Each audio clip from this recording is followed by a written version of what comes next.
Vous vous souvenez de cette séquence?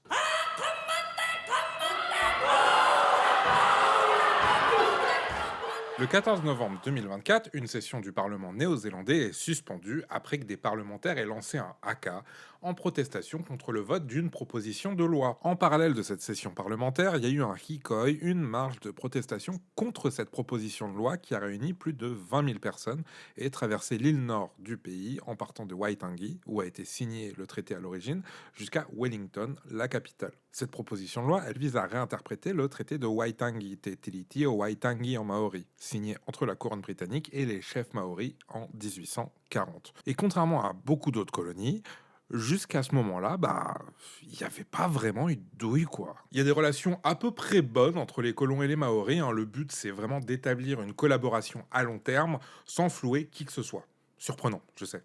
Et dans ce traité, un point important mis en avant, c'est le gardiennage de la terre attribué aux Maoris. Parce que pour eux, la terre est sacrée, n'appartient à personne et ça leur permet d'éviter les deals foireux et expropriations abusives comme ça a pu se faire aux États-Unis, par exemple. Donc ça arrange tout le monde, quoi, hein. Les Maoris gardent leurs terres et leurs coutumes, les colons peuvent continuer à s'installer, faire du commerce et tutti frutti. Bien sûr, il y a eu des embrouilles, hein, notamment sur l'appropriation des terres, justement, qui se sont transformées en conflits armés entre 1845 et 1872. Mais au final, grâce à ce traité, les populations maoris s'en sortent beaucoup mieux que la grande majorité des peuples colonisés. Mais du coup, pourquoi vouloir réviser le traité 180 ans plus tard? Alors, d'après Act New Zealand, un parti de droite néo-zélandais, ce traité serait injuste pour les populations non maoris de l'île, parce que ça leur donnerait moins de droits, notamment sur la terre, et en plus, ça fait chier, ça ralentit des projets d'infrastructure et plein d'autres trucs. Genre des projets d'autoroute qui prennent diplôme et coûtent un rein parce qu'il faut éviter des sites sacrés, par exemple. Bref, il faut changer ce traité fondateur de Aotearoa parce que c'est pas juste pour les non-maoris qui représentent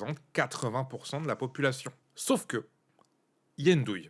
Non, parce que défendre le libre marché et le droit d'acheter les terres qu'on veut, c'est bien joli, hein. Mais ce que Act New Zealand oublie de préciser, c'est que le Tiriti o Waitangi, là, en conférant le droit de gardiennage de la terre aux Maoris, il empêche des sociétés privées de forer des puits de pétrole, que ce soit sur la terre ou le long des côtes d'ailleurs. Et l'amender pour plus d'égalité, ça retirerait leur droit de regard aux Maoris sur leur propriété, leur taonga en maori. Donc ça inclut les terres, les espaces maritimes, mais aussi la protection de leur langue et de leur culture par exemple. C'est pratique quand même.